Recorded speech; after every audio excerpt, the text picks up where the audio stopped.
Aw ni ce aw ni yantuma aw bisimila DMS TV sanfɛ foli an tanu b'an kanubagaw n'a lamɛnbagaw bɛɛ lajɛlen Mali kɔnɔ ani Mali kɔ kan bi ye sibiri ye février kalo tile 28 san 2026 aw ka dɔn kibaru ni o wagati selen sɔnni an ka da se an ka bi kunnafoniba ma ni ka olu d'aw tulo kan an bɛ hakilila jigin k'aw bɛ se k'an dɛmɛ ni kunnafoniya ni kanina carilen ni k'aw kilinaw di hakilina jɛyɔrɔ la wala kɔfɛ bi kunnafoniba min b'an bolo ni ka olu d'aw tulo kan dɔw bɛ tali kɛ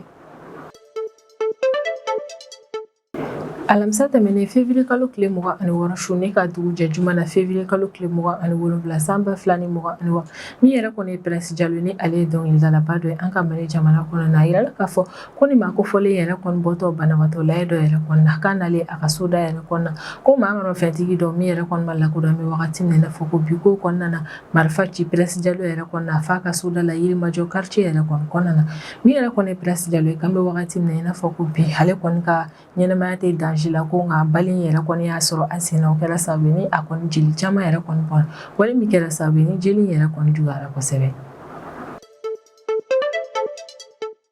An bɛ wagati min na i n'a fɔ ko bi ko Bajangara région kɔnɔna na kɛrɛnkɛrɛnnenya la Baka cercle yɛrɛ kɔni kɔnɔna na ko min kɔni ye lakanabaliya u bɛ nin yɛrɛ kofɔlen yɛrɛ kɔnɔna ka d'a kan don tɛmɛnenw ya min ye cɛ maramafɛntigiw yɛrɛ kɔni olu nana village dɔw la nin yɛrɛ kofɔlen yɛrɛ kɔnɔna ni ka binkani wale kɛ ka ɲɛsin o village maa nin yɛrɛ kɔni ma o wale ne kɔni kɔfɛ min yɛrɛ kɔni Baka cercle sigibaa ma olu bɛ ka welemada kɛ ni ka ɲɛsin an ka Mali autorités yɛrɛ kɔni ma ko min ye lakanabaliya ko carilen bɛ olu ka yɔrɔ la kosɛbɛ ko la k'u b'a laɲini an ka Mali autorités fɛ u ka fɛɛrɛ bɛɛ lajɛlen latigɛ ka na lakanabaliya yɛrɛ kɔni kɛlɛli ka bɔ olu sigiyɔrɔ la.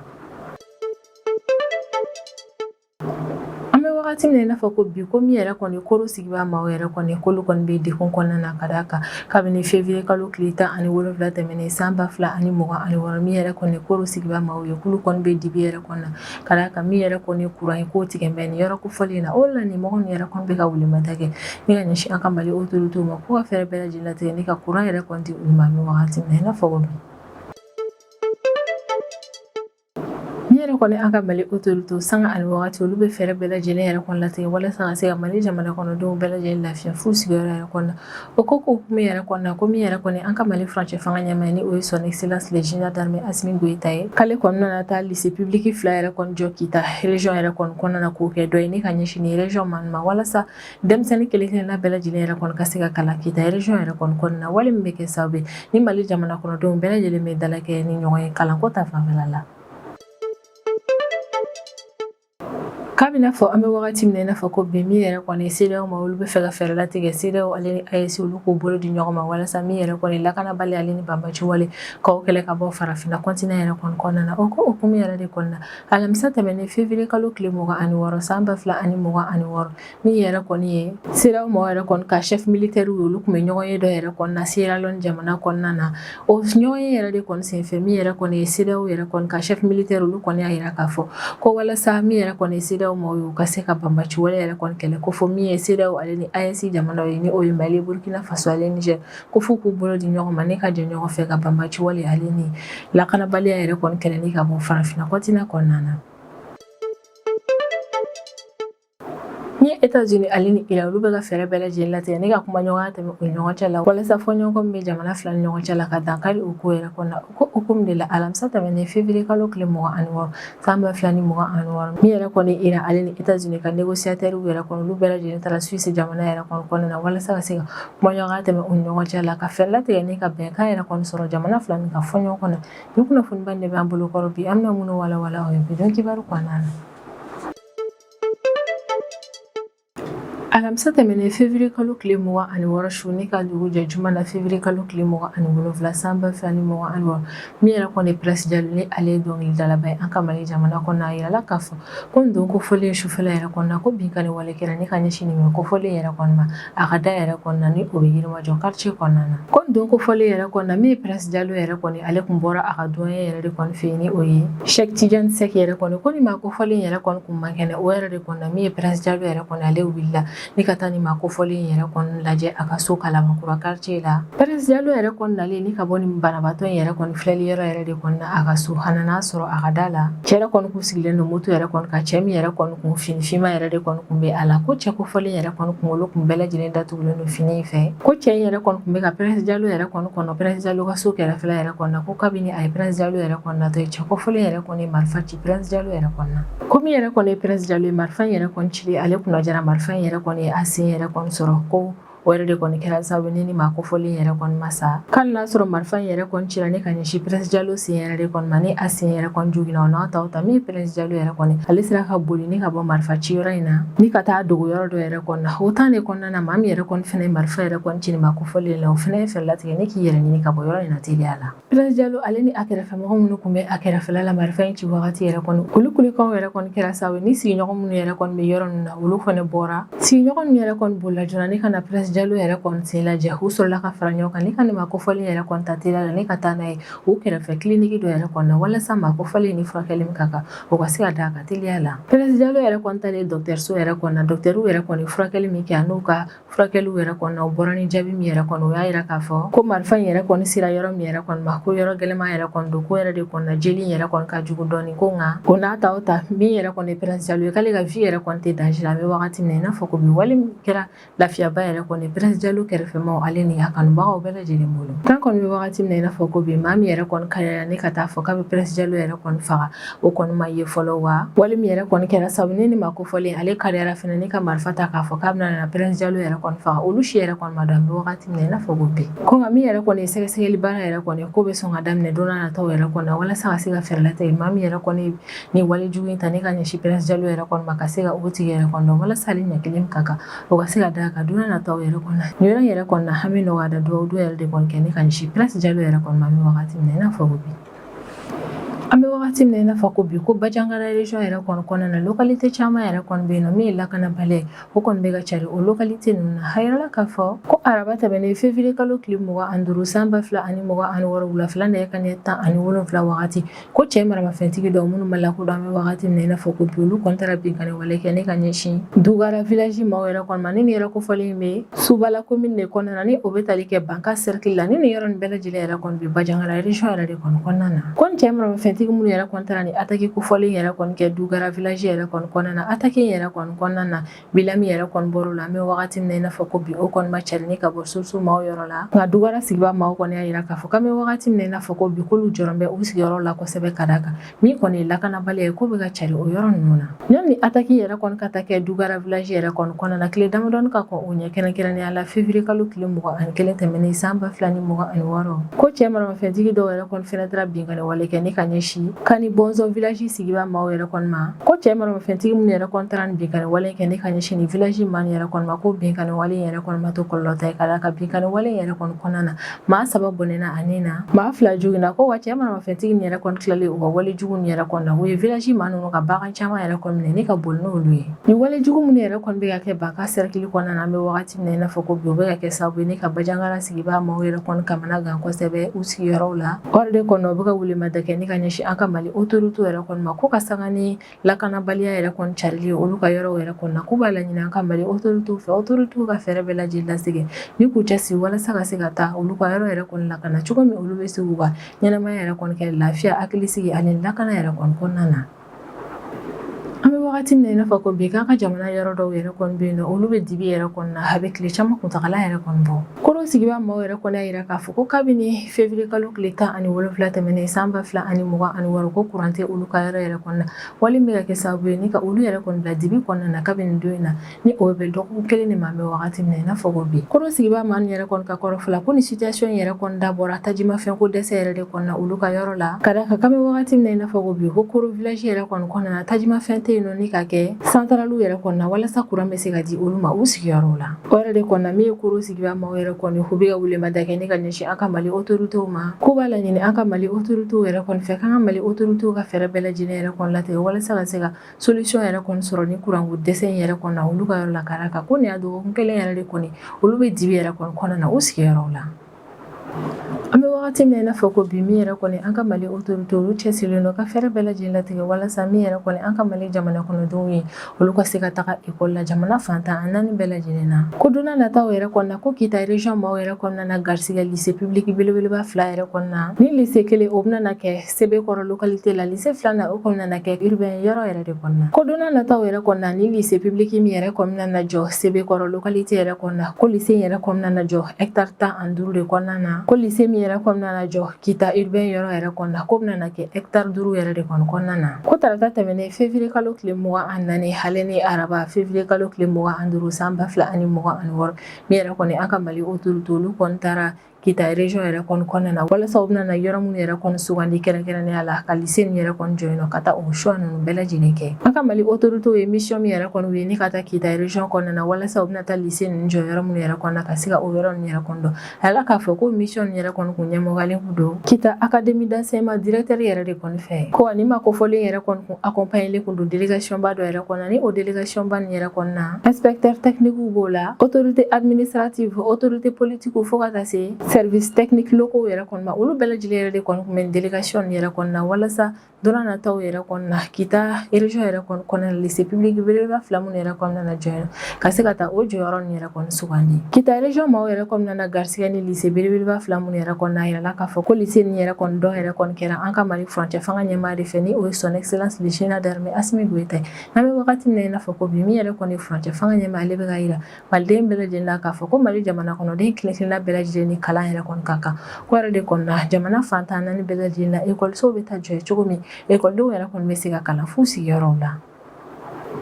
Sisan an bɛ tɛmɛ an ka jamana kɔfɛ kibaruyaw ye o kɔnɔna na an bɛ taa Sierra Leone jamana kɔnɔna na. Wagati min na i n'a fɔ ko bi i n'a fɔ bɛɛ lajɛlen yɛrɛ kɔni b'a kalama cogo min yɛrɛ kɔni CEDEAO maaw yɛrɛ kɔni olu bɛ baaraw yɛrɛ kɔni na walasa ka se ka fɛɛrɛ latigɛ ka CEDEAO ka finitigilaka dɔw yɛrɛ kɔni bila sen ka finitigilaka minnu yɛrɛ kɔnɔna na bɛn cɛden 2000 yɛrɛ de kɔni ma an bɛ wagati min na i n'a fɔ ko bi o ko hukumu yɛrɛ de kɔni na don tɛmɛnenw yɛrɛ kɔni na min ye CEDEAO yɛrɛ kɔni ka chef d'état major yɛrɛ kɔni olu ye ɲɔgɔn ye yɛrɛ kɔni kɛ walasa ka se ka plan dɔ yɛrɛ kɔni sigi sen ka plan min yɛrɛ kɔni na CEDEAO ka ni force kofɔlen yɛrɛ kɔni na sigi sen ka ɲani san 2026 laban wagati yɛrɛ kɔni cɛ wa force yɛrɛ kɔnɔna na daminɛ ni cɛden 2000 yɛrɛ de kɔni walasa ka se ka banbaci wale yɛrɛ kɔni kɛlɛnin ka bɔ farafina continent kɔnɔna na. CEDEAO maaw bɛ ka ni force min yɛrɛ kɔni sigi sen kan o force yɛrɛ kɔnɔna sigi sen kan walasa ka se ka kɛ jaabi ye ka ɲɛsin banbaci wale hali ni an bɛ wagati min na i n'a fɔ ko bi banbaci wale menace min yɛrɛ kɔni bɛ jamanaw ka jamana minnu yɛrɛ kɔni kɔgɔji bɛ olu fɛ yen nɔ CEDEAO yɛrɛ kɔni bɛ ka force sigi sen kan walasa ka se ka o banbaci wale ma ninnu de kɛlɛ. CEDEAO ka o chef d'état major minnu yɛrɛ kɔni taara ɲɔgɔn ye yɛrɛ kɔni kɛ Sierra Leone jamana kɔnɔna na kɛrɛnkɛrɛnnenya la Freetown ni o ye Sierra Leone yɛrɛ kɔni faba yirala k'a fɔ k'olu ka o ɲɔgɔn ye nin yɛrɛ kɔni kɔnɔna na CEDEAO ka chef d'état major nin bɛɛ lajɛlen sɔnna ma k'a fɔ ko walasa min yɛrɛ kɔni CEDEAO ale ka se ka banbaci wale yɛrɛ kɔni kɛlɛni ka bɔ a ka jamanaw ale ni farafina continent yɛrɛ kɔni kɔnɔna na k'a ka CEDEAO ma olu ni AES jɛkulu k'u bolo di ɲɔgɔn ma walasa ka se ka fɛɛrɛ latigɛ ni ka jɛ ka ni menace yɛrɛ kɔni kɛlɛ. CEDEAO maaw ka ni ɲɔgɔn ye yɛrɛ kɔni kɛra alamisa tɛmɛnen de février kalo tile 26 san 2026 wa ɲɔgɔn ye kɛyɔrɔ in yɛrɛ kɔni ɲɛmɔgɔyalen kun don Sierra Leone jamana ɲɛmaa de fɛ ni CEDEAO ɲɛmaaya yɛrɛ kɔni bɛ ale bolo ni o ye Judith Mada Bio yɛrɛ kɔni ye. U ka kuma ɲɔgɔnya nin yɛrɛ kɔni kɔnɔna na u da taara se fɛn min yɛrɛ kɔni ma o de ye ka fɛɛrɛ latigɛ min yɛrɛ kɔni ye CEDEAO ka nin force in yɛrɛ kɔni ye k'ale sigi sen ka ɲani san 2026 laban yɛrɛ kɔni cɛ ko wa force in yɛrɛ kɔni sigili baaraw yɛrɛ kɔni nana daminɛ ni cɛden 2000 de ye fɔlɔ ka nin ko in bɛɛ lajɛlen kɛ jaabi ye ni ka ɲɛsin banbaci wale carili ma ni an bɛ wagati min na i n'a fɔ ko bi banbaci wale yɛrɛ kɔni bɛ ka kɛ menace fɛnɛ ni ka ɲɛsin jamanaw ma kɔgɔji bɛ jamana minnu yɛrɛ kɔni kɔnɔna na maa minnu sen donna ni ɲɔgɔn ye nin yɛrɛ kɔnɔna olu bɛɛ lajɛlen sɔnna ma k'a fɔ k'an bɛ wagati min na i n'a fɔ ko bi ko CEDEAO jɛkulu ale ni AES jɛkulu yɛrɛ kɔni ko f'u k'u bolo di ɲɔgɔn ma walasa ka se ka région yɛrɛ kɔni lakana sabati k'ali n'a sɔrɔ Mali Burkina Faso ale ni Niger ni olu ye AES jamana ye ko n'u bɔra CEDEAO yɛrɛ kɔnɔna ko n'a ta o ta a ka kan CEDEAO ni maa nin yɛrɛ kɔni ka baara yɛrɛ kɔni kɛ walasa ka se ka banbaci wale yɛrɛ kɔni kɛlɛni ka bɔ farafina continent kɔnɔna na an kɔni bɛ wagati min na i n'a fɔ ko bi ko CEDEAO yɛrɛ kɔni ka ni force in sigilen ko yɛrɛ kɔni na sen kan ko don n'a nataw yɛrɛ kɔni na CEDEAO membre olu kan ka fɛɛrɛ latigɛ ni force sigili ko in yɛrɛ kɔni na sen kan u bɛ se ka cɛden min yɛrɛ kɔni di u bɛna na o fɔ CEDEAO jamanaw yɛrɛ kɔni bɛ se ka wari min fara ɲɔgɔn kan ale ni ressources minnu bɛ u bolo yɛrɛ ka jamana kɔnɔna la k'olu bɛɛ lajɛlen yɛrɛ kɔni bɔ walasa ka se ka force in yɛrɛ kɔni labaara ɲani u bɛ dɛmɛ yɛrɛ kɔni ɲini jamana wɛrɛw fɛ kɔkannaw yɛrɛ kɔni na ko CEDEAO membre yɛrɛ kɔnɔna na ni fɛnba ninnu de ɲɛnabɔ don n'a nataw la an bɛ wagati min na i n'a fɔ ko bi min yɛrɛ kɔni ye CEDEAO ale bɛ cɛsiri baaraw la ka fɛrɛ bɛɛ lajɛlen latigɛ walasa ka ni force en attente yɛrɛ kɔni ka o yɛrɛ kɔni sigi sen ka teliya yɛrɛ kɔnɔ wale yɛrɛ kɔni bɛ kɛ wagati dɔ la o y'a sɔrɔ Afrique de l'Ouest yɛrɛ kɔnɔna an bɛ wagati min na i n'a fɔ ko bi min ye binkani wale olu bɛ ka caya yen kosɛbɛ wa indice mondial du terrorisme aw yɛrɛ kɔni ka jateminɛ yɛrɛ kɔnɔ o y'a yira k'a fɔ ko san 2024 wagati yɛrɛ kɔnɔna ko maa minnu yɛrɛ kɔni fagara k'o dabɔ banbaci wale yɛrɛ kɔnɔna région yɛrɛ kɔnɔna ko kilancɛ bɛɛ yɛrɛ kɔni kɛra Afrique de l'Ouest yɛrɛ kɔnɔna wale min yɛrɛ kɔni bɛ ka kɛ sababu ni Afrique de l'Ouest jamanaw yɛrɛ kɔni y'a faamu k'a fɔ ko an bɛ wagati min na i n'a fɔ ko bi a ka kan u k'u teliya ni ka fɛɛrɛ bɛɛ lajɛlen yɛrɛ kɔni latigɛ k'u fangaw yɛrɛ kɔni fara ɲɔgɔn kan min yɛrɛ kɔni ye banbaci wale min na se ka o kɛlɛ ka bɔ Afrique de l'Ouest yɛrɛ kɔni kɔnɔna na.